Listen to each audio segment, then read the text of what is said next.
이어서 뉴욕 현지 연결해 주요 이슈 들어보겠습니다. 그간 파괴적인 금리 인상 이후에 월가에서도 연준의 향후 행보에 대한 시각이 엇갈리고 있다고 하는데요. 김용갑 기자 연결해 자세한 내용 들어보겠습니다. 김용갑 특파원. 네, 안녕하세요. 네, 안녕하세요. 연준의 향후 행보에 대한 월가의 시각 전해주시죠. 네, 미국의 대형 투자은행인 UBS 그리고 모건 스탠리와 골드만 삭스가 서로 다른 경제 전망을 내놨습니다. 미 연방준비제도의 기준금리 인하 속도에 대한 다른 견해를 보였는데요. 내년에 얼마나 공격적으로 금리를 인하할지에 대한 뚜렷한 의견 차이를 드러냈습니다. UBS와 모건 스탠리는 경기 침체로 내년에 대폭적인 금리 인하를 예상하고 있는 반면 골드만삭스는 금리 인하의 폭이 적고 그리고 더 늦게 시작될 것으로 전망을 했습니다. 먼저 UBS는 미국 경제가 2분기부터 침체에 빠질 것으로 보고 있습니다. 이에 따라서 금리가 연말에는 2.5에서 2.75%까지 하락하고 내후년인 2025년 초까지 이 금리는 1.25% 수준으로 급락할 것으로 전망했습니다. 모건 스탠리도 비슷한 전망을 가지고 있는데 내년 6월부터 금리 인하를 시작해서 9월에도 인하를 이어가면서 내후년 말에는 2.375%까지 낮아질 것으로 전망하고 있습니다. 즉 내년 6월과 9월에 금리 인하를 단행한 이후에 4분기부터는 모든 정례 회의마다 0.25%포인트씩 연준이 금리를 내릴 것으로 보고 있는 겁니다. 반면 골드만삭스는 내년 4분기에나 처음으로 연준이 금리를 내릴 것으로 보고 있습니다. 이를 통해 2026년 중반까지 분기당 한 차례씩 총 1.75%포인트를 인하할 것으로 전망했습니다. 이 경우에 연준의 최종 금리는 3.5에서 3.75% 수준이 됩니다. 이는 연준의 전망과 비슷한 수준인데요. 이 연준은 내년에 기준금리를 두 차례 내리고 2025년에는 기준금리가 3.9% 수준일 것으로 예상을 하고 있습니다.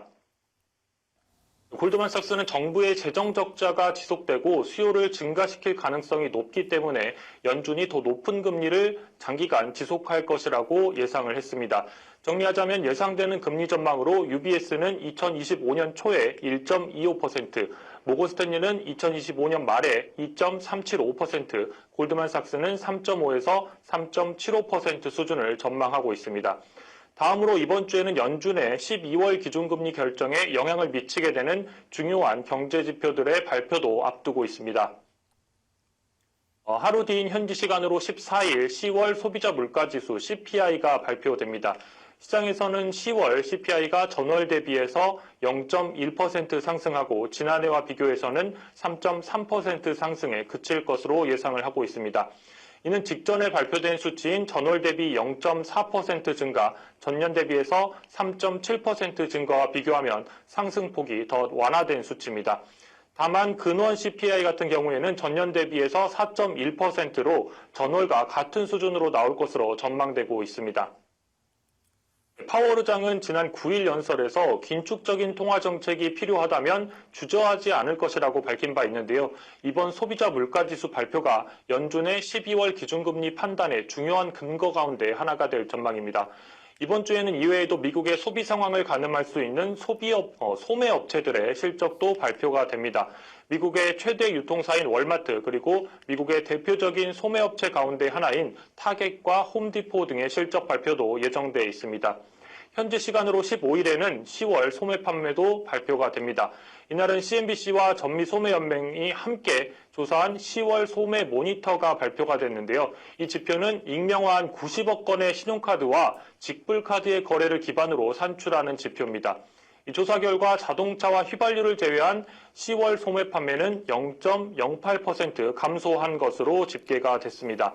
10월 데이터에서는 주유소 매출과 전자제품, 가전제품, 그리고 가구 및 가정용품 매장의 매출이 부진한 것으로 나타났습니다. 또 레스토랑을 제외한 핵심 소매 판매는 0.03% 감소하는 등 연말 휴가 시즌을 앞두고 미국인들이 소비를 잠시 줄이고 있는 모습을 보이고 있습니다. 이번에 발표된 데이터는 실제 소비자들의 구매 결과를 토대로 집계한 수치이기 때문에 다른 설문조사에 기반한 데이터들에 비해서 더 정확한 시장의 분위기를 파악할 수 있다는 장점이 있습니다. 네. 그리고 현재 샌프란시스코에서는 에이펙 회의가 열리고 있습니다. 아무래도 미중 정상회담이 메인 이슈일 텐데 어떤 전망들이 나오고 있나요? 아시아 태평양 경제협력체 에이펙 회의가 현지 시간으로 11일 미국 샌프란시스코에서 개막했습니다. 에이펙 회의는 오는 17일까지 일주일간 열립니다. 미국에서 에이펙 회의가 열리는 것은 지난 2011년 하와이 이후 12년 만입니다. 에이펙 회의에서 가장 주목받고 있는 정상회의는 15일부터 17일까지 열리게 됩니다. 의장국인 미국이 조 바이든 대통령을 포함해서 시진핑 중국 국가주석, 윤석열 대통령, 기시다 후미오 일본 총리 등의 정상들이 대거 참여합니다. 특히 15일에 열리는 바이든 미국 대통령과 시진핑 중국 국가주석의 정상회담에 관심이 쏠리고 있는데요. 미국과 중국의 양국 정상이 대면하는 것은 지난해 12월 G20 정상회의 이후 처음입니다. 시진핑 중국 국가주석의 미국 방문도 의미를 가지고 있습니다. 시진핑 국가주석이 미국을 방문하는 것은 지난 도널드 트럼프 대통령 때인 2017년 4월 이후 6년 7개월 만입니다. 이에 대해서 블룸버그는 바이든 대통령과 시진핑 중국 국가주석은 이번 대화에서 인정하기 싫은 사실도 인정하게 될 것이라면서 그들은 서로가 필요하다는 사실을 인정할 것이라고 전망을 하기도 했습니다.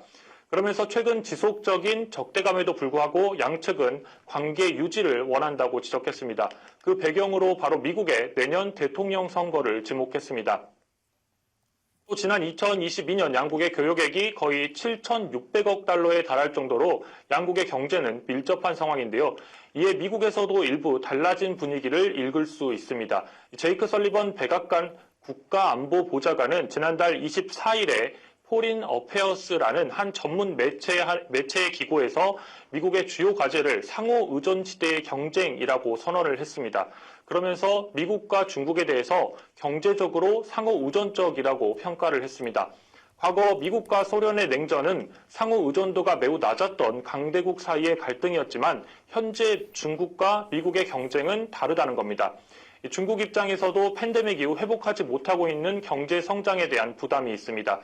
이에 대해서 홍콩 시립대학의 중국 정치학과 교수인 동슈 리우는 미국과 긴장을 완화하려는 중국의 의지는 분명하고 그것은 중국이 경제 위기에 처해 있다는 사실 때문이라고 생각한다고 분석하기도 했습니다. 실제로 중국은 지난 3분기에 지난해 대비 4.9% 성장을 했지만 2분기 6.3% 성장에 비하면 둔화된 성장세를 보이고 있습니다. 이에 이번 정상회담의 성과에 대한 기대감도 큰 상황인데요. 이번 양국 정상회담에서는 그동안 단절됐던 군사 당국 간의 대화 재개와 그리고 미국 사회의 문제로 대두되고 있는 마약류인 펜타닐의 중국산 원료 밀반입 근절 등이 논의될 전망입니다. 또 최대 의제 가운데 하나는 바로 대만 문제가 될 전망인데요.